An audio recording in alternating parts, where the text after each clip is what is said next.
Subscribe करें और bell दबाएं ताकि कोई खबर रह न जाए।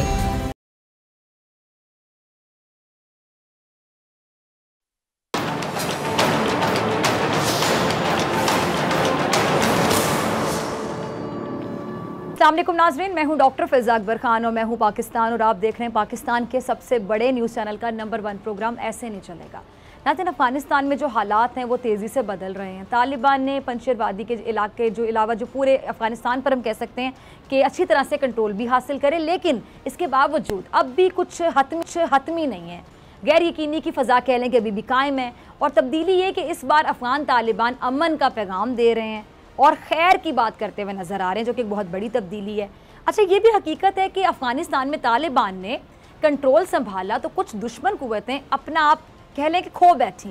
अमेरिका और भारत ख़ास तौर पे हवास बाख्ता नज़र आ रहे हैं। भारत को तो जैसे कह लें कि हाथ पाँव फूलने लगे कि ये क्या हो गया, और भारत आप समझ लें कि ऐसा एक बेबस दुश्मन बना हुआ है। मुट्ठी भर तालिबान ने भारत, साबिक अफगान हुकूमत और अमेरिका को कहने के तिगनी का नाच नचा दिया और ये बता दिया प्रैक्टिकली कि सब कुछ ताकत नहीं होती है, बल्कि जज्बा भी बहुत बड़े बड़े दुश्मन को शिकस्त दे सकता है। जज्बा या कुव्वत इरादी से आप बड़े से बड़े दुश्मन को शिकस्त दे सकते हैं। अच्छा, मुझे एक मिसाल याद आ गई, ज़रा गौर से सुनिएगा। गिरगिट का पता है ना, गिरगिट को सांप ने ना जबड़े में काबू किया और उसको निगलने लगा। गिरगिट बिल्कुल बेबस और मजबूर हो गया था। गिरगिट बेबस और मजबूर हो गया था, लेकिन उसने हिम्मत नहीं हारी और अपने आप को बचाने की ना कोशिश करता चला गया। अच्छा, गिरगिट जो था ना वो सांप के पेट में जाकर सांप को मुसलसल काटता रहा, पेट में चला गया और जाकर काटता रहा और आखिरकार सांप के जिस्म को फाड़ कर गिरगिट ने अपना सर बाहर निकाल लिया। शायद गिरगिट बाहर निकलकर अपनी जान ना बचा पाया हो, लेकिन मरते दम तक कोशिश जारी रख के कम से कम अपने से कई गुना बड़े दुश्मन को उसने मार तो गिराया ना। अब गिरगिट ने हमें पैगाम क्या दिया, ये कि दुश्मन का छोटा बड़ा होना किसी भी सूरत मायने नहीं रखता, बल्कि हमारा जो हौसला होता है, लड़ने का जज्बा होता है, कब तक हम लड़ सकते हैं, ये अहमियत रखता है। मुश्किल या मुसीबत चाहे कितनी भी बड़ी हो, इंसान को कोशिश या हिम्मत नहीं हारनी चाहिए, करते रहना चाहिए आखिरी सांस तक हिम्मत और कोशिश। अच्छा, अगर अपनी हिम्मत और मुसलसल कोशिशों से मुसीबत को टाल दिया जाए तो भी जीत होती है, और अगर ना टाल सके तो हार भी जीत से कम नहीं होती है कि आखिरी वक्त तक, आखिरी सांस तक जी जान से कोशिश तो जारी रखी। अब ये भी जीत ही तस्वुर होती है, मेरे मुताबिक ये जीत ही होगी। अच्छा, अफ़गानिस्तान में जो तालिबान की तादाद है, अमरीकी और अफ़गान फ़ौज की निस्बत आपको पता है कि क्या कहूँ मैं, जैसे आटे में नमक के मुतरादिफ कह लें, आटे में नमक के बराबर थी। अफ़गान तालिबान के लिए बहुत मुश्किल सूरत हाल थी, लेकिन वो फिर भी इतनी बड़ी फ़ौज के आगे 20 साल तक साबित कदम खड़े रहे और बिलाशुबा सरवाइव भी कर लिया। जबकि अमरीकी फ़ौज, जिसके साथ इत्तेहादी फ़ौजें भी थीं, लेकिन उन्होंने तवील जंग के बाद अफ़गान तालिबान के आगे घुटने टेक दिए। और अमेरिका इस बात का क्रेडिट तो लेता है कि उसने 20 साल तक दहशतगर्दी का मुकाबला किया, लेकिन ये नहीं बताया कि उसका मुकाबला चंद हज़ार अफ़गान तालिबान से था, जबकि इसके बरक्स अमरीकी फ़ौज और उसके वसाइल बहुत ज़्यादा थे और इस फ़ौजी इत्तेहाद को भारत की हिमायत भी हासिल थी। 3 लाख अफ़गान फोर्सेस भी साथ थी, लेकिन सारी कुव्वतें एक साथ होने के बावजूद अपने मकासद में बुरे तरीके से नाकाम हो गई। अच्छा, अमरीकी सदर जो बाइडन तो अफ़गान फोर्सेस पर नाज करते नहीं थकते थे, और इसी तरह भारत का जो 2 नंबर है अजीत डोवल, वो भी अफ़गान फ़ौजियों के गुण गाता था। लेकिन हुआ क्या, आज अमरीकी सदर हो या फिर अजीत, दोनों मुँह छुपाए फिरते हैं, मुँह की जो खाई। और भारत की तो हालत आप समझ लें कि इस वक्त बाकायदा गैर हो चुकी है। यानी भारत की कह लें कि जो पूरी अक्कड़ थी ना, जिसे हम पंजाबी में कहते हैं आकड़, पूरी मुक गई है, खाक में मिल गई है। और भारत की पाकिस्तान के खिलाफ तमाम साजिशों पर पानी फिर चुका है। भारत के अफगानिस्तान में मौजूद सिफारत खानों से पाकिस्तान के खिलाफ साजिशें रचाई जाती थी। पाकिस्तान को किस तरह से मफलूज करना है, इसकी बाकायदा मनसूबाबंदी की जाती थी। लेकिन अब अफगान तालिबान ने भारत की तकरीबकारियों के आगे बंद बांध दिया, और यही वजह है कि मोदी सरकार की रातों की नींदें उड़ चुकी हैं, दिन का चैन खो चुका है, और अब भारत का सर बाकायदा चकरा रहा है। उसे समझ नहीं आ रहा कि वो पाकिस्तान के खिलाफ अब करे तो क्या करे, साजिश करे तो कैसे करे। अच्छा, अब अफगानिस्तान में कुछ इलाके ऐसे हैं जहाँ तनाज़ा चल रहा है और भारत वहाँ अब किसी तरह से अपनी गेम भी चलाना चाहता है, गेम ऑन करना चाहता है। लेकिन अफगान तालिबान दावा कर चुके हैं कि अब भारतीय दहशतगर्दी का खेल मजीद नहीं चलेगा, अब ऐसे नहीं चलेगा। अच्छा, अब मेजर गौरव आर्या जैसे जो लोग हैं वो इस बात पर उकसा रहे हैं कि अब भारत को अफगानिस्तान में पहले से ज़्यादा इन्वेस्टमेंट करनी चाहिए, पहले से ज़्यादा इन्वेस्टमेंट करनी चाहिए, यानी नए सिरे से फ़ौज को खड़ा करना चाहिए, जिसकी मदद से भारत फिर से अफगानिस्तान में आप कह लें कि मुंह मारने के काबिल हो सके और खित्ते में दादागिरी कर सके, क्योंकि खित्ते का चौधरी बनने का तो उनको बड़ा शौक है। लेकिन अब वक्त ने, कह लें कि हालात ने ये बात साबित कर दी है कि अमेरिका और भारत दो बड़े अनाड़ी साबित हुए हैं। अनाड़ी का मतलब समझते हैं ना, बहुत ही बड़े अनाड़ी साबित हुए हैं। पाकिस्तान पहले भी दुनिया पे वाजे कर चुका है कि टीटीपी और भारत का मजबूत गठजोड़ है, लेकिन अब अफगानिस्तान में तेज़ी से जो बदलती हुई सूरत हाल है उसने नेक्सस को और भी खोखला कर दी है। और यही वजह है कि अब तकरीबकारी करने वाले बड़े परेशान नज़र आ रहे हैं। अच्छा, फवाद चौधरी साहब क्या कहते हैं? फवाद चौधरी साहब कहते हैं कि जी टीटीपी भारत की जानिब से फंडिंग रुकने के बाद इंतशार का शिकार नज़र आ रही है।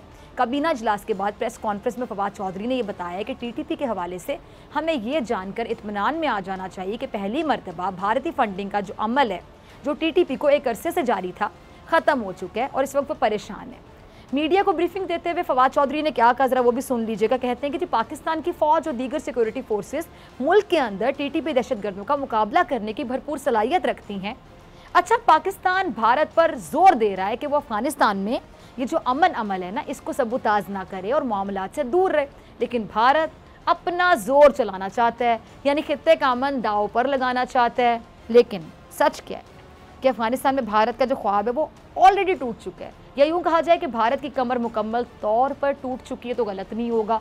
और यही वजह है कि हुकूमत अब बड़ी कॉन्फिडेंट नज़र आ रही है और आना भी चाहिए, और उम्मीद ये जाहिर कर रही है कि अब पाकिस्तान के लिए अंदरूनी जो चैलेंजेस है उससे लड़ना कोई मसला नहीं है। और हुकूमत को कहने की यकीन हो चला है बाकायदा कि एक बार जब टीटीपी की बैरून मुल्क से फंडिंग का सिलसिला बंद हो जाएगा तो टीटीपी को बड़ा धचका पहुंचेगा और उसके बाद टीटीपी पर हाथ डालने का काम भी आसान हो जाएगा। बड़ी सिंपल बात है।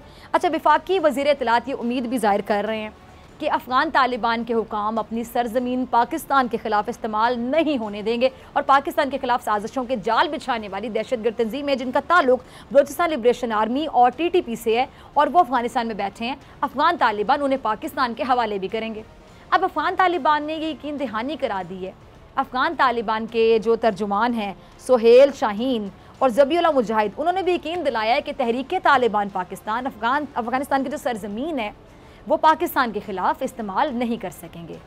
अल्लाह करे कि ऐसा ही हो, क्योंकि भारत मौका देखकर आपको पता है कि फिर से ताक में है और भारत ने हमें पहले भी ये ज़मीन है इसके ज़रिए बहुत नुकसान पहुँचाया है। अच्छा, शेख रशीद साहब कुछ फरमा रहे हैं इस हवाले से, उनका क्लिप चलाइएगा टीम सर।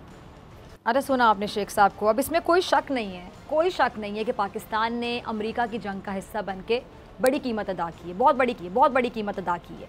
और पाकिस्तान ने 80,000 लोगों की जान की जो कुर्बानी दी है, छोटी कीमत तो नहीं थी, लेकिन इसके बावजूद पाकिस्तान को प्रॉक्सी वार का सामना करना पड़ा। भारतीय जो एजेंसी रॉ और एनडीएस पाकिस्तान के खिलाफ मुनज़्ज़म अंदाज में, आपको पता है, जाल बिछाती रही। रॉ और एनडीएस पाकिस्तान के खिलाफ बाकायदा सोची समझी साजिश के तहत मुनज़्ज़म अंदाज में जाल बिछाती रही। और अमेरिका, जिसके हम इत्तेहादी, वो ये सब खेल तमाशा देखता रहा खामोशी से। और सानिया पेशावर को कौन भूल सकता है। इस राज से पर्दा बहुत बाद में उठा था। आपको याद होगा कि उस खूनी कार्रवाई जिसमें मासूम बच्चों को निशाना बनाएगा, मासूम बच्चों, इसके पीछे कौन था? यही भारत था। श्रीलंकन टीम पर हमला किसको याद नहीं होगा। और ये ज़ख्म तो अभी भरा भी नहीं सही तरीके से, अभी तक हरा है। और वो भी सिर्फ भारत की काली करतूतों का नतीजा था, भारत की कहने की शैतानियत था, और क्या था। और फिर इसी तरह कोयटा के सरीना होटल की पार्किंग में जो खुदकुश हमला हुआ था, और वजारत दाखिला ने इंकशाफ भी किया है कि जी होटल पार्किंग में जो खुदकुश धमाका है उसके लिए 60 से 80 किलो धमाका खेज़ मवाद इस्तेमाल किया गया था। अब इसी तरह ये जो जौहर टाउन में धमाका हुआ था, ये किसने करवाया था? ये किसकी सोची समझी साजिश का हिस्सा था? भारत की। और हुकूमत ने उस हमले का जिम्मेदार दुश्मन मुल्क को ठहराया था। अच्छा, मुआवने खुसूसी बराए कौमी सलामती डॉक्टर मोइद यूसुफ ने साफ अल्फाज में ये बता दिया था क्लियरली कि जो लाहौर धमाके हैं उसमें ना सिर्फ रॉ मुलव्विस थी, बल्कि मोदी हुकूमत का भी इसमें बराह रास्त हाथ था।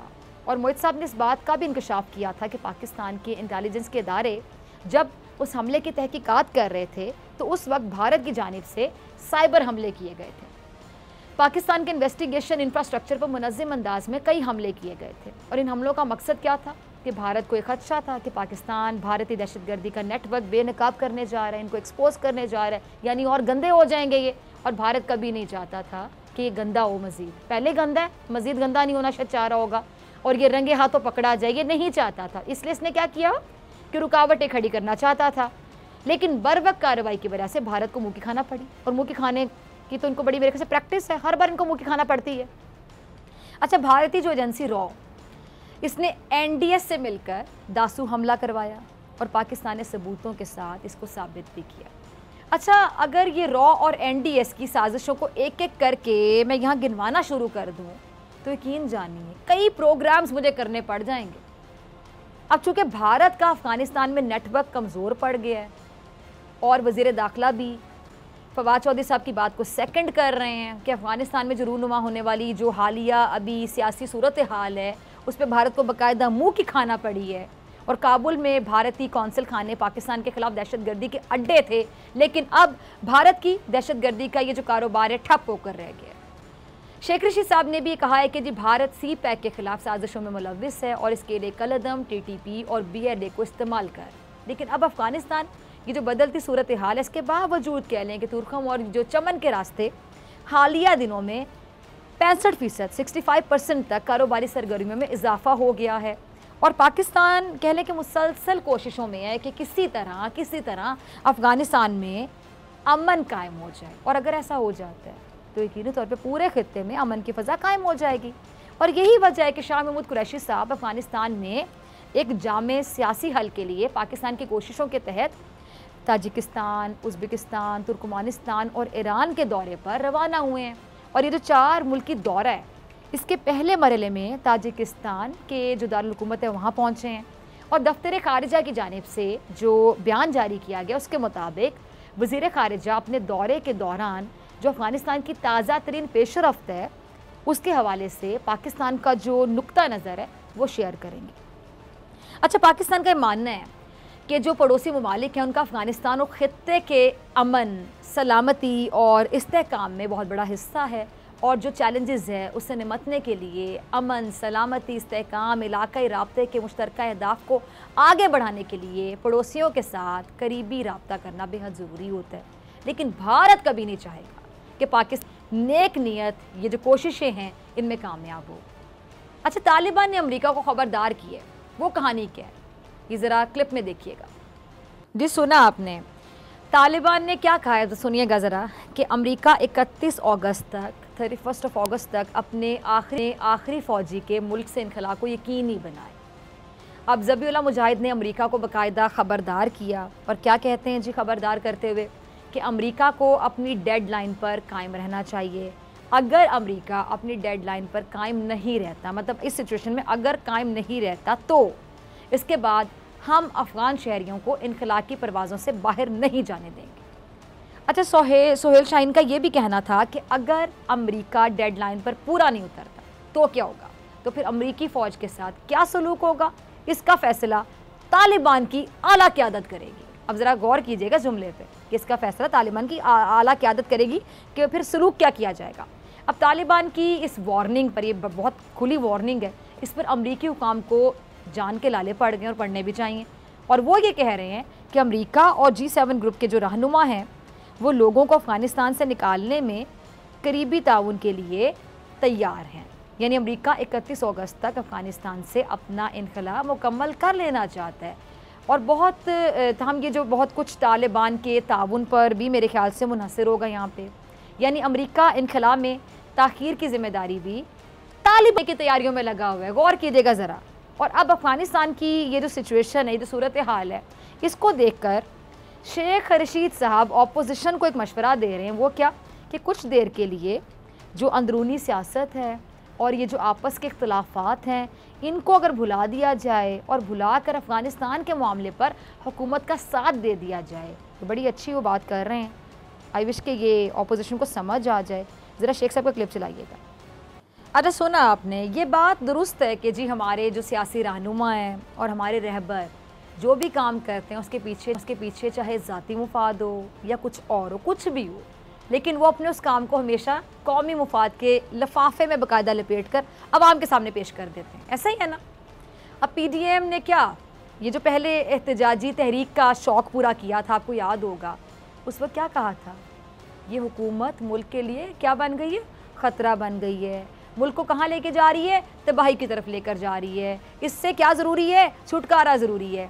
PDM अवाम को मुल्क को इस तबाही से बचाने के लिए एक्चुअली बाहर निकली है, लेकिन फिर क्या हुआ, फिर सारा राज खुल गया, सारी हकीकत खुल गई कि अंदर से बात क्या थी, कि रोना जो बेसिकली है वो जमहूरियत का रोया गया था, मगर कोशिश ज़ाती मुफाद के हसूल के लिए की गई थी, अपनी अपनी पड़ी हुई थी सब।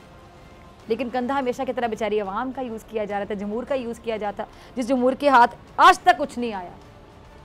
अच्छा जी, अब उस वक्त हुकूमत अपोजिशन को बाकायदा रोकती रही, क्या कह के कि जी कोरोना का ख़तरा है, अवाम की ज़िंदगी को अपनी सियासत के लिए ख़तरे में ना डाला जाए, ना डालें। अब एक बार फिर अपोजिशन के दिल में कह लें कि एहतजाज का बाकायदा शौक़ उठा है, बल्कि वो कहते हैं ना उबाल उठना। बंदा पूछे कि पहले एहतजाजी तहरीक चलाकर आप लोगों ने कौन सा तीर मार लिया था। हाँ, एक तीर मारा था, और वो भी तीर वाली जमात को। कौन सा तीर, ज़रा याद करें, शो कॉज वाला तीर, आपको याद होगा। और उसका क्या नतीजा निकला, उस तीर ने PDM इत्तेहाद को नुकसान पहुंचाया। पीपल्स पार्टी और ANP ने इत्तेहाद को खैरबाद कह दिया, लेकिन PDM की आदत ने गलती से भी सबक नहीं सीखा। अब एक बार फिर जब कराची में कोरोना का फैलाव का पता है कितना ख़तरनाक हो गया है, PDM वहाँ से एहतजाज का आगाज़ करने जा रही है। बाकी बड़ी फ़िक्र है इनको अवाम की, नज़र आ रहा है, प्रैक्टिकली बता रहे हैं कि बहुत फ़िक्र है इनको अवाम की जानों की, अवाम की ज़िंदगी की, अवाम की सेहत की। अच्छा, ख़तरा जो है वो अंदरूनी नहीं बैरूनी भी है। अफ़गानिस्तान की सूरत हाल को लेकर और ऐसे हालात में मुल्क को इत्तेहाद की ज़्यादा ज़रूरत है, इसलिए वज़ीर दाखिला अपोजिशन को बाकायदा मशवरा दे रहे हैं कि जो डोमेस्टिक सियासत है ना, अभी उसका वक्त नहीं है। PDM को बात समझ लेनी चाहिए कि अगले 6 महीने आलमी सियासत के लिए बहुत अहमियत के हामिल हैं, और अफ़गानिस्तान को लेकर जो पाकिस्तान का किरदार है वो सबसे ज़्यादा अहम है। पूरी दुनिया की नज़रें इस टाइम पे अफ़गानिस्तान पर नहीं बल्कि हम पर लगी हुई हैं, और हमारे रहबर क्या कर रहे हैं, इससे ना उनकी सियासत चमकेगी ना हमारे मुल्क को फ़ायदा होगा, लेकिन इनको ये बात कौन समझाए। इसलिए शेख साहब ये जो मशवरा दे रहे हैं ये बिल्कुल सही मशवरा दे रहे हैं। हालात को देखते हुए मशवरा देना चाहिए कि जैसे हालात चल रहे हैं, अल्लाह के बंदो समझने की कोशिश करो, इसमें जो ऐसा अंदाज़े सियासत जो आप अपना रहे हैं ये बिल्कुल नहीं चलेगा, ऐसे नहीं चलेगा। मिलते हैं ब्रेक के बाद।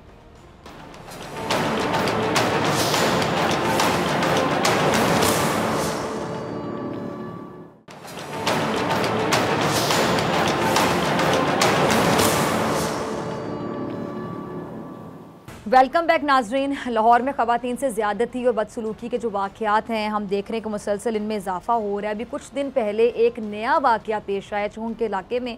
पुलिस के मुताबिक मलसी से लाहौर आने वाली माँ बेटी अपनी बहन के घर जाने के लिए रिक्शे पे सवार हुई। अब ज़रा देखिए कि रिक्शा ड्राइवर जिसका नाम उमर फ़ारूक और उसका साथी उन्हें वीरान जगह पर ले गए, जहाँ दोनों ने खातून और उसकी 15 साल की बेटी को मुबैना तौर पर ज़्यादती का निशाना बनाया, और पुलिस ने माँ बेटी से ज़्यादती के दोनों मुल्ज़िमान को गिरफ़्तार कर लिया।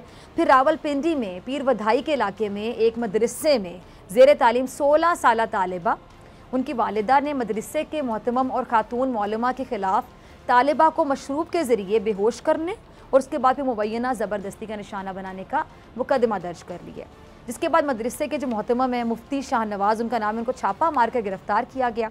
और मुतासरा बच्ची ने पुलिस को दिए अपने बयान में कहा है कि मुलजिम ने सिर्फ ज़्यादती नहीं की बल्कि असलहे की नोक पर उसे जान से मारने की धमकियां भी देता रहा और किसी को बताने की सूरत में घर को बॉम्ब से उड़ाने की धमकी देता रहा।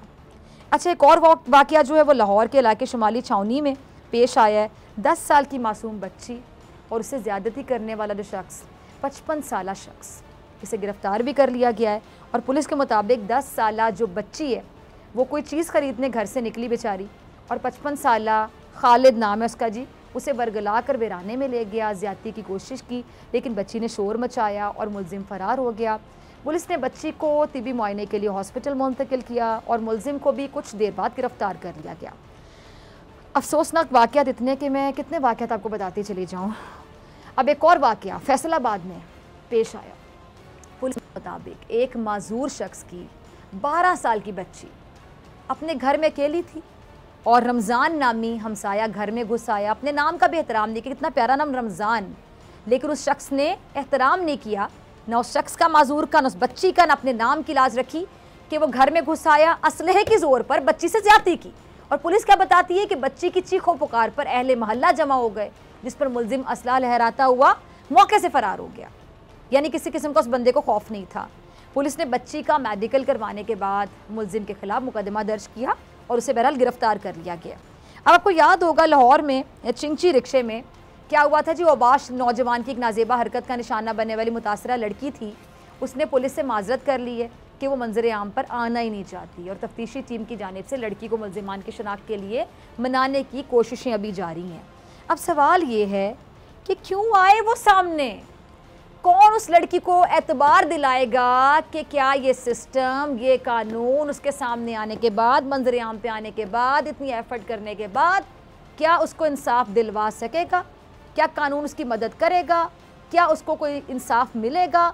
अच्छा, वज़ीर-ए-आज़म इमरान खान साहब ने आज गवर्नर हाउस लाहौर में वज़ीर आला पंजाब उस्मान बुज़दार और IG पंजाब इनाम गनी को ख़वातीन के तहफ़्फ़ुज़ और हरासानी के वाक़यात की रोकथाम के लिए सख्त इक़दाम की हिदायत की है। और प्राइम मिनिस्टर ने क्या कहा, ज़रा ये भी आपके साथ शेयर कर लेती हूँ। कहते हैं कि जी मीनार पाकिस्तान में जो हुआ उससे उनको बहुत तकलीफ़ हुई है और जो हरकतें हो रही हैं ये हमारे कल्चर और हमारे दीन का हिस्सा नहीं है। बिल्कुल सही कहते हैं प्राइम मिनिस्टर साहब।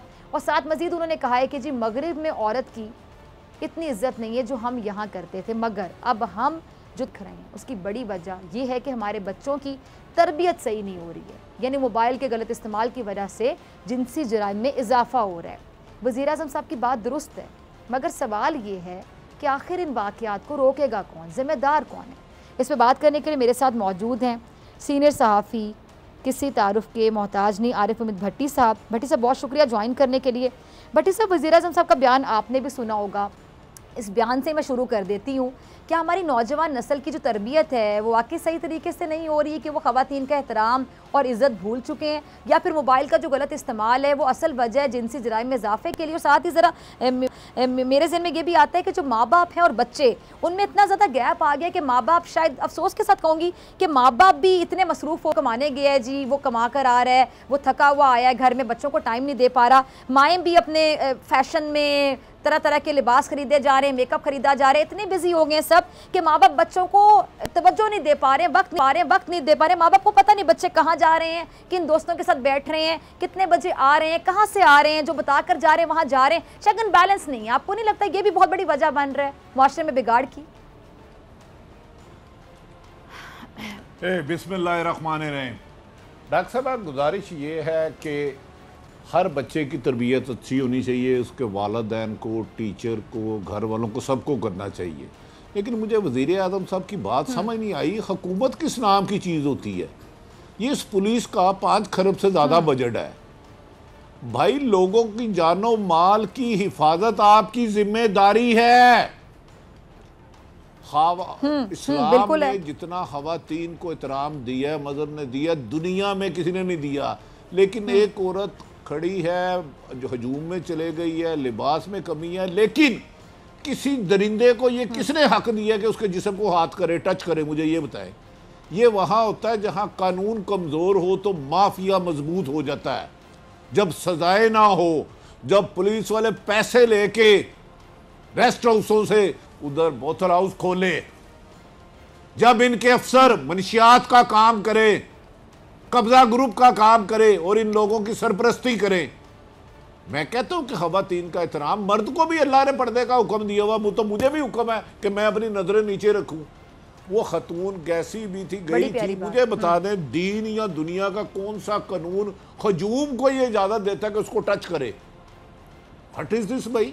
हुकूमतें प्रोटोकॉल एंजॉय करने के लिए नहीं होती, अपने फराइज की अदायगी के लिए होती है। जब उस बच्ची ने 6:30 पे गई, 6:40 पे पहली कॉल की, 15 कॉल क्यों नहीं आई? उल्टा देनी सही था, तो उसे SSP को सस्पेंड कर देना चाहिए था। ऊपर से आपने जिन अफसरों को बदला, एक DIG ऑनेस्ट था उसको बदल लिया, जो कब्जा माफिया उन अफसरों को बचा लिया आपने। भाई आवाम की, मेरी आपकी फिजा की, मेरी ABC, मजदूर की, किसान की, कार्य की, अरबपति की, खरबपति की, एक ग्रेडीबान की, आवाम की जानो माल हिफाजत हुकूमत की जिम्मेदारी है। इस जिम्मेदारी से ये बाहर नहीं हो सकते। मैं इनकी इस बात को नहीं मानता, तरबियत होनी चाहिए अच्छी। मेरा भी फर्ज है अपनी औलाद को अच्छाई और बुराई बताऊं, हर एक का फर्ज है। लेकिन खातून जिस सूरत में भी है, मुझे बता दे हजूम ने क्यों उस पर हमला किया। उन दरिंदों को पहली दफा सजा होती है। और दूसरी बात बता दूं, ये वाक़यात रोजाना होते हैं, अल्लाह माफ करे, सिर्फ ये कैमरे की नजर हो गए, बच्चों के साथ भी ज्यादती होती है। और मैं कहती हूँ अच्छा हो गया कैमरे की नजर हो गया, ताकि पता तो चले कि हमारा माशरा जा कहाँ पर है। भट्टी साहब, नजर तो आए कि हम कहाँ पहुंच गए हैं, इखलाकी पस्ती में इतना गिर चुके हैं, पहुंच गए हैं, और कहाँ जाएंगे खुदा ना खास्ता, अगर रोका ना जाए तो। मैं आपको बताता हूँ, डकैती के दौरान ना खुदा अल्लाह माफ करे, कुछ ऐसे दरिंदा सिफ्त इंसान जानवर हैं जो रेप करते हैं, लेकिन घर वाले इज्जत बचाने के लिए बच्चियों का नाम नहीं लेते कि बच्ची से रेप हुआ है, क्योंकि हमारी बेटी की इज्जत ना हो। अगर आप बेटी पुलिस में चले जाएगी, क्या हुआ था, उन्होंने हाथ कैसे पकड़ा था, यार इन्हें दे, पुलिस वालों को इन्हें तरबियत दे कि आपने कानून पर अमल दरामद कराना है। अगर कहीं जराइम पेशा अच्छा भट्टी साहब, इस पे मैं आपसे डिटेल में आपका मौक़िफ़ लूंगी। ये पुलिस वालों के हवाले से जो इनका किरदार होता है, लोग थानों में जाने से घबराते हैं, लोग कहते हैं हम वहाँ नहीं जाएंगे, उससे बेहतर है कि हम सब्र करके बैठ जाएं, हमने अल्लाह पे मामला छोड़ा। अक्सर लोगों को ऐसे कहता हुआ सुना है, मैंने भी, आपने भी सुना होगा। फरजाना साहिबा ने मैं ज्वाइन किया, समाजी कारकुन फरजाना बारी, बहुत शुक्रिया आपका वक्त देने के लिए। फरजाना साहिबा, मेरे साथ सीनियर सहाफ़ी आरिफ हमीद भट्टी साहब भी मौजूद है, उनको भी सुन रही होंगी। अभी जो वाक़यात हमारे यहाँ हो रहे हैं फरजाना साहिबा, एक वाक़या फिर दूसरा वाक़या, एक की गूंज अभी ख़त्म नहीं होती है, उस पर हम प्रोग्राम्स कर रहे होते हैं तो उतने में दूसरा वाक़या हो जाता है। हर वाक़े के बाद सुनने को मिलता है कि जी मुल्ज़िमान को कैफ़रे किरदार तक पहुँचाया जाएगा, ऐसी सज़ा दी जाएगी कि देखा जाएगा, निशान इबरत बनाया जाएगा। लेकिन हिरासा करने वाले जो मुल्जिमान हैं अक्सर कानून का फ़ायदा उठाते हुए बच जाते हैं, या फिर फौरी ज़मानत पर बाहर आकर जो मुतासरा ख़वातीन उनको बेचारियों को धमकाना शुरू कर देते हैं। इसका हल कभी किसी ने नहीं सोचा, और उतनी देर में दूसरा वाक़या हो जाता है। आप भी किसी तौर पर परेशान होती होंगी, दिल बर्दाश्ता होती होंगी, क्या कहेंगी आप? देखिए, हल तो हमारे सामने है ना, और दूसरा ये है कि जिनको हम बार बार कहते हैं ना कि वाक़या हो जाता है, अब पाकिस्तान के अंदर ये वाक़ये नहीं होते, ये तो वो है ना कि जो आपके मीडिया के सामने एक इंसिडेंट हमारे सामने आ जाता है। जी जी, ये एक पूरे समाज के अंदर ये एक रुझान बन गया है ना। इसको आपको सोशियोलॉजिकली देखना पड़ेगा कि हमारे समाज में क्या हुआ कि इतने गैर मुहज़्ज़ब और जिनसी जुनूनियत और बर्बरियत के जो ये रवैये बने हैं। देखिए, ये 50 साल पहले पाकिस्तान में तो ये सूरत हाल नहीं थी ना जो आज 2021 के पाकिस्तान के अंदर सूरत हाल है। ये पिछले चंद सालों से जो कुछ हुआ है, लेकिन जब तक इसके अंदर बहुत सारे अवामिल हैं जिसके ऊपर हमें गौर करना पड़ेगा। क्योंकि देखिए, सबसे बड़ी बात है कि इस मुल्क में आज तक अभी भी हमने औरत को इंसान का दर्जा दिया ही नहीं है। वो आज भी एक मलकियत का तस्वर कि औरत किसी की मलकियत है, किसी मर्द की मलकियत है, वो मौजूद है। और औरत को जब आप एक सेक्सुअल ऑब्जेक्ट के तौर पे ही देखते हैं और आप उसको एक इंसान ही नहीं समझते, और जहाँ भी आप देखें वायलेंस होता है, वहाँ जो करने वाला होता है और जो सहने वाला होता है, उसके दरमियान ताकत का एक जो इम्बैलेंस होता है। जो करने वाला होता है वो समाजी हवाले से या माशी हवाले से वो बेहतर पोजीशन में होता है, जिसके ऊपर वो जुल्म कर रहा होता है। और जाहिर है कि जो औरतें हैं या बच्चे हैं या ट्रांसजेंडर हैं या हमारे यहाँ जिनके ऊपर गैर मुस्लिमों के ऊपर जो जुल्म होता है, क्योंकि वो हर लिहाज से उनसे कमज़ोर होते हैं। और क्योंकि हमारी रियासत जो है वो जालिम के साथ ही खड़ी होती है। चाहे देखें, आप प्राइम मिनिस्टर से शुरू कर लें जो कि कपड़ों के, औरतों के कपड़े ना पहनने के, और कहते हैं कि मर्द बेचारे क्या करें, जहाँ पे इस किस्म का माइंड सेट होता है, जहाँ की पुलिस में आपका आरपीओ कहता है कि जी वो औरत रात को गई क्यों, वो बच्चों की माँ थी, उसने पेट्रोल क्यों नहीं डाला। आपका चीफ जस्टिस जो आपका चीफ जस्टिस है वो औरतों का स्कर्ट के ऊपर मजाक कर रहा होता है, और आपको यहाँ पे कन्विक्शन रेट ना होने के बराबर है। तो देखें, जब आपका जज़ा सज़ा का ही सिस्टम खत्म हो गया ना, तो फिर जाहिर है कि हमारे समाज के अंदर एक जंगल का कानून है, और इसके अंदर जो दरिंदा सिर्फ लोग हैं, बिल्कुल ठीक है, वो हर तरह के जुर्म करते फिर रहे हैं। अब देखें, इसका हल क्या है? ठीक है, सबसे पहले इमीडिएट हल ये है कि हम उनको पकड़े और उनको सजाएं दें, लेकिन जिन्होंने हम उनको पकड़े, ठीक है ना फिजा, जिनको हम ठीक है। फरजाना साहब मैं आपकी तरफ दोबारा आती हूँ। आरिफ में भट्टी साहब की तरफ मैं दोबारा जाना चाह रही हूँ, मैं आपकी तरफ दोबारा आती हूँ। जी भट्टी साहब, आपने फरजाना साहिबा को भी सुना, हमेशा बड़ी अच्छी बात करती हैं। तो भट्टी साहब, ये 14 अगस्त को हुआ था, जश्न आज़ादी वाला दिन था, और लाहौर पुलिस ने ग्रेटर इकबाल पार्क में इंतज़ाम क्या कहते हैं, पुलिस से कौन पूछेगा? क्या इन्हें नहीं पता था कि हर साल जश्न आज़ादी मनाने के लिए यहाँ पे रश लग जाता है, सब आते हैं, सबको हक है वहाँ जाने का। और ज़्यादा अफसोस इस बात पे कि 14 अगस्त का दिन, जश्न आज़ादी का दिन, और उस जगह पे वाक़या पेश आया है, मतलब उस जगह पे वाक़या पेश आना बनता नहीं था, कहीं भी आना नहीं बनता था, लेकिन वहाँ पे पेश आया तो बहुत ज़्यादा तकलीफ़ हुई। फिर बहुत से लोग जी लड़की पे सवाल उठा रहे हैं, किसने पहले अपने फैंस को कहा कि आप आएँ, फिर इस तरह के लिबास पहना कि खुद उनको अट्रैक्ट करी। चले उसने जो भी पहना वो गलत होगा अपनी जगह, उसने उनको बुलाया वो भी गलत होगा, लेकिन ये जो फैंस थे, जो लोगों ने वहाँ पे उसके साथ किया, या किसी भी जगह पे करना बनता था, इनकी तहजीब कहाँ चली गई थी? डॉक्टर साहब, मैंने अर्ज किया है कि औरत जिस भी शक्ल में हो, रात का पहर हो या दोपहर का, किसी भी दरिंदे मर्द को उस पर हाथ लगाने की इजाज़त नहीं, मीनारे पाकिस्तान हो या चारद्वारी। लेकिन मैं आपकी मेहमान से मोहतरमा फरजाना साहब टोटल इख्तलाफ कर रहा हूँ। ये कह दिया कि पाकिस्तान में औरत का एहतराम नहीं है। वो यार, मेरा मजहब औरत को जितना एहतराम देता है उतना दुनिया का कोई मजहब दे के तो दिखाए। मेरा माशरा जो देता है, क्या लड़कों के साथ बदफेली नहीं होती? 1 करोड़ एक बताता हूँ, 1000 एक रोजाना बताता हूँ। अगर एक चंद गंदे आंडों ने ये हरकत की, गलीज लोगों ने हरकत की, उसका ये मतलब नहीं कि खुदा ना खास्ता हमारे माशरे में औरत का एहतराम नहीं। औरत माँ भी है, बीवी भी है, बहन भी है, बेटी भी है, और कुछ भी नहीं तो माँ ही है। औरत का एहतराम वाली बात इसमें नहीं है, इसमें चंद गंदे आंडे हैं। मैंने कहा कसूर में 300 बच्चों से ज्यादती हुई, 300 लड़कों से, वो तो औरतें नहीं थी। ये दरिंदों को निशाने इबरत बनाएं, कानून पर इम्प्लीमेंट बनाएं, पुलिस को इसका पाबंद बनाए कि उसकी तफ्तीश अच्छी तरीके से करे, उसके विटनेस अदालतों में लेके जाए, उन्हें सजा मिले। ज्यादती तो ज्यादती है। मैं कह रहा हूँ औरत को किसी भी सूरत उसका एहतराम कम नहीं होना चाहिए, इसमें दो राय है ही कोई नहीं। वो मोहतरमा अकेली जाए, 10 में जाए, मीनारे पाकिस्तान रश होता है। आप तो मैं आपको एक 20 साल पहले का वाकया बता देता हूँ। चेरिंग क्रॉस न्यू ईयर का फंक्शन था। हमारा एक दोस्त है, अल्लाह बख्शे, सहाफी, फौत हो गया। उसने न्यू ईयर का एक बिपर देना था। क्राउड ने जो उसका हाल किया, मैं फिजा ये टीवी पे नहीं बयान कर सकता। ये दरिंदे नहीं देखते खतून है या मर्द है। खतून तो है ही काबिल एहतराम, उसे देख के सर नीचे करो, एहतराम करो, साइड पे हो जाओ। लेकिन अगर आप ये कहें कि मेरा माशरा औरत को एहतराम नहीं देता, तो मैं इससे इख्तलाफ करता हूँ। कल भी इज्जत थी हमारी, आज भी इज्जत, फरजाना कुछ कहना चाह रही रहेगी। भट्टी साहब, फरजाना बारी कुछ कहना चाह रही हैं, जरा उनको भी सुन। जी फरजाना, ये जो भट्टी साहब बात कर रहे हैं कि हमारा माशरा या इस्लाम जो है, इस्लाम तो औरत के एहतराम के ऊपर बहुत जो है उस वाज़े उसकी पोजीशन है। लेकिन पाकिस्तान का जो मुसलमान माशरा है, इसके अंदर अगर वो कोई कहते हैं कि हम औरतों का एहतराम करते हैं, तो मुझे लगता है कि ये पता नहीं कौन सी दुनिया में रह रहे हैं भट्टी साहब। आप उन औरतों से पूछें जो काम की जगहों पे जाती हैं तो उनको हरासा किया जाता है। वो मोहतरमा, मैं इस दुनिया में रह रहा हूँ, मैं किसी एनजीओ में नहीं रह रहा। फरजाना साहिबा, मैं आपको बताऊं मर्दों से क्या होता है। मैं इस दुनिया में रहता हूँ, मैं किसी एनजीओ में नहीं रहता। मैंने 30 साल सहाफत की है। आप मुझे बताने लग पड़ी है मैं किस दुनिया में रहता हूँ। मैं मरीज से आया हूँ। मुझे बात करने दीजिए। बात करे ना तो, लेकिन ये दुनिया के मुझे दर्श ना दे मैं कहाँ रहता हूँ।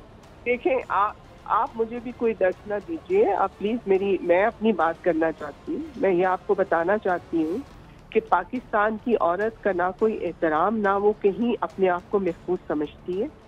आपकी स्कूल कॉलेज की बच्चियाँ, उनके हर बच्ची जो है वो सेक्सुअल हरासमेंट का शिकार होती है। फैक्ट्रियों के अंदर काम करने वाली औरतें, आपका वो मुल्क है जहाँ पे अभी तो कब्रों से भी आप औरतों को निकाल के उनके रेप हो रहे हैं, और आप ये बात कर रहे हैं यहाँ औरतों का जो है, औरतें यहाँ पे दिखती हैं, यहाँ आपके वल्वर की रस्में हैं, यहाँ बन्नी की रस्में हैं, यहाँ छोटी छोटी बच्चियों की शादी होती है, जहाँ आपकी काउंसिल ऑफ इस्लामिक आइडियोलॉजी कहती है कि मर्द को इख्तियार है कि वो छड़ी के साथ बीवी को मार सकता है, और अगर बच्ची 7 साल की उम्र में बालिग हो जाए तो उसकी भी आप शादी कर सकते हैं। तो और दुनिया में ग्लोबल जेंडर गैप इंडेक्स के अंदर आपका मुल्क जो है पूरे जो दुनिया के ममालिक में सेकंड लास्ट नंबर पे आप आते हैं। आप किस एहतराम की बात कर रहे हैं भट्टी साहब? ये मुल्क जो जहाँ पे औरत मेहनत कर, मैं आपको बताता हूँ, जिस इस्लाम की आप अमेरिका की बात कराती है वहाँ रेप रेशियो ज्यादा यहाँ से पाकिस्तान से स्टडी करके आए, कल मैं प्रोग्राम करूंगा इस पे। मैं कह रहा हूँ औरत को किसी भी सूरत मेरे लिए काबिल एहतराम है, वो जहाँ भी है, जिस लिबास में भी है, उसका तो सवाल है ही नहीं मोहतरमा, उसका तो सवाल है ही नहीं। चाहती हूँ कि इस मुल्क के अंदर घरेलू जिस एहतराम की आप बात कर रहे हैं, हर औरत, हर तीसरी औरत, और ये मैं नहीं कह रही, ये आपका जो डेमोग्राफिक हाउसहोल्ड सर्वे ये कह रहा है कि हर तीसरी औरत जो है वो डोमेस्टिक वायलेंस का शिकार है।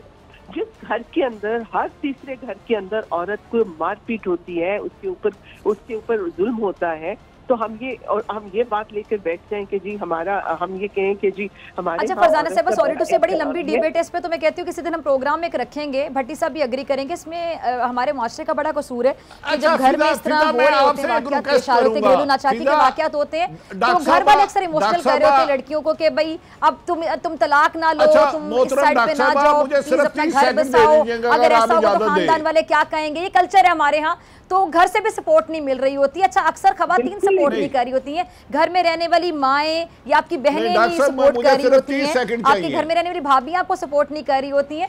तो हमारे यहाँ जो लड़की है बड़ा इमोशनली भी बड़ा पिस रही होती है। फरजाना साहब आप अग्री करेंगी, भट्टी साहब आप भी अग्री करेंगे। अच्छा, इसमें आपको फैमिली भी सपोर्ट नहीं कर रही होती है, जो लड़कियां ऐसे माहौल में रह रही अगर भाभी नहीं सपोर्ट कर रही, सास नहीं कर रही, वो भी तो औरत है ना। तो आप एक सर्वे करें, मैं चैलेंज देता हूं, ये गलत बात छूट रहा है कि हर तीसरी औरत के साथ जुल्म होता है, ये मैं इसका चैलेंज करता हूं।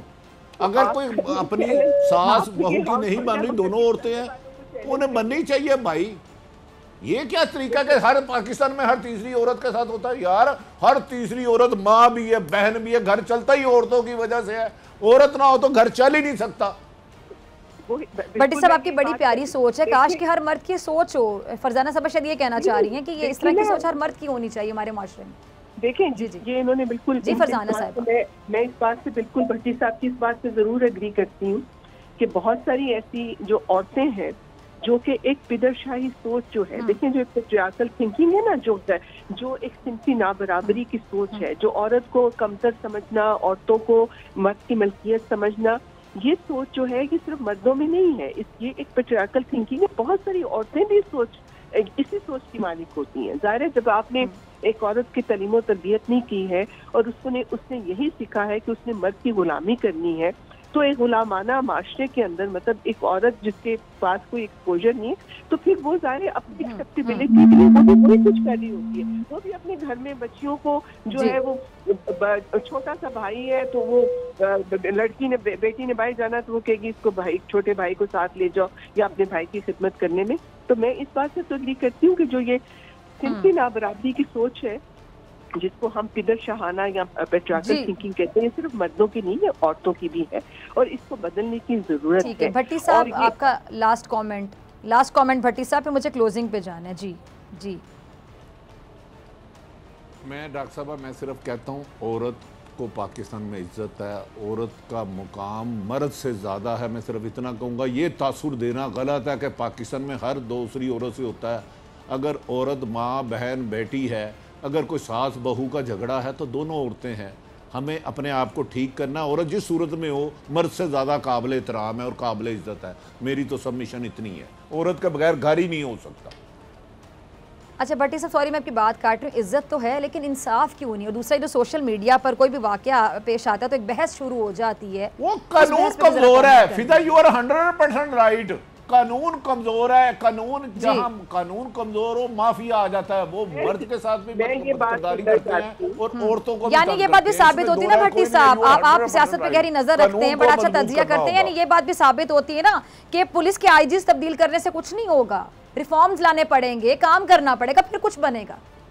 और मैं इसमें एक बात देखें, और ये जिसको रखे हुए हैं वो ज्यादा गंदे हैं, जो भेजे हैं वो कुछ बेहतर थे। आप ठीक कह रही हैं, कानून पे इंप्लीमेंट करें। खुदारा कानून में ऊंची बोलने की भी सजा है, औरत की तरफ हाथ बढ़ाना तो बहुत दूर की बात है।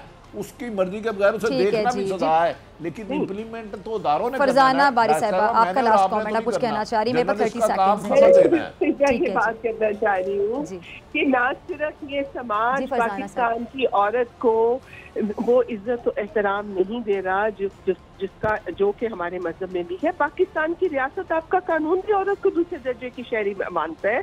क्या भट्टी साहब को नहीं मालूम कि 2 औरतों की गवाही एक मर्द के बराबर कानून शहादत में आज भी है? क्या भट्टी साहब को नहीं मालूम कि किसास में दियत के कानून में औरत की ब्लड मनी जो है वो मर्द की निस्बत आती है? तो ये अल्लाह से पूछे ना, जो चीजें कुरान में है उसके खिलाफ तो मैं नहीं ना जा सकता, जो चीजें कुरान पाक में है उसके खिलाफ तो मैं नहीं ना जा सकता। नहीं देखिए, मुझे बात खत्म करने दे। मुझे सब कुछ मालूम है, लेकिन कुरान में जो फैसला कर दिया गया है उसके खिलाफ दलील देने का मुझे इख्तियार नहीं है। चले माजरत के साथ मैं कहूँगी, मेरे पास वक्त की कमी है, मुझे क्लोजिंग का है, तो ये बाकी बहुत लंबी डिबेट है, इस पर हम किसी और दिन प्रोग्राम रखते हैं। मैं दोनों को दावत दूंगी। दोनों मेहमानों का बहुत शुक्रिया अपना वक्त देने के लिए, आपके तज्जिए के लिए।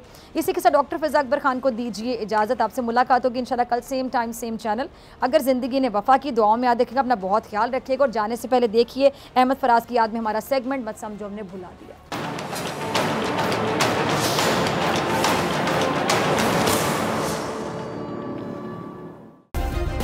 सब्सक्राइब करें और बेल दबाएं ताकि कोई खबर रह न जाए।